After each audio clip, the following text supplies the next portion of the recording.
अध्याय 1। भोलू की आलस्य की कहानी। घने हरे भरे जंगल के बीच एक विशाल पेड़ की छाया में भोलू नाम का एक मोटा ताज़ा भालू अपने दिन की शुरुआत कर रहा था। वह एक ऐसा भालू था जिसे आलस्य और भोजन से बेहतर कुछ नहीं आता था। सुबह के पहले किरणों के साथ ही भोलू ने अपनी मुलायम गुफा से अपना मोटा सा शरीर बाहर निकाला और आसपास देखने लगा। आज फिर क्या खाया जाए, उसने खुद से पूछा और तुरंत ही अपनी पूंछ हिलाते हुए आराम से बैठ गया। जंगल में भोलू की एक अलग ही पहचान थी। अन्य जानवर मेहनत करते, शिकार करते, फल इकट्ठा करते, लेकिन भोलू सिर्फ खाने और सोने में विश्वास रखता था। उसके पास हमेशा बहाने तैयार रहते, कभी थकान का तो कभी मौसम का। वह सोचता था कि जीवन सिर्फ आराम करने के लिए बना है। दोपहर ढलने लगी थी। भोलू अपनी गुफा के बाहर आलसी मुद्रा में बैठा था।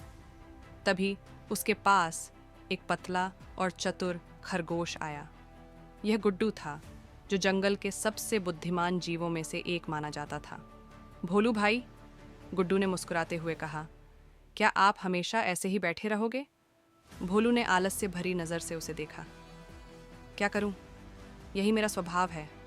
मुझे कुछ काम धाम नहीं सूझता। गुड्डू मुस्कुराया। उसने समझ लिया था कि भोलू को प्रेरित करने के लिए कुछ विशेष करना होगा। क्या तुम एक पहेली सुनोगे? उसने पूछा। भोलू थोड़ा उत्सुक हुआ। पहेली? ठीक है, सुनाओ, गुड्डू ने गंभीर होकर कहा। जितना काटो उतनी ही बढ़ती जाती है, ये क्या है? भोलू ने सोचना शुरू किया। उसका मोटा सा सिर घुमाने लगा, कभी दाईं ओर कभी बाईं ओर। मुझे नहीं पता, उसने निराश होकर कहा।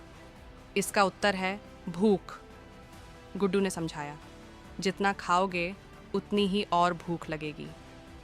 भोलू थोड़ा संग कन्फ्यूज्ड हुआ। उसने महसूस किया कि गुड्डू उसे कुछ सिखाना चाह रहा है, लेकिन उसकी आलस्य उसे रोके हुए थी। तुम्हारा मतलब? भोलू ने पूछा। मतलब यह कि जीवन में बस खाते रहने से कुछ नहीं मिलता। कुछ करना, मेहनत करना ज़रूरी है, गुड्डू ने समझाया।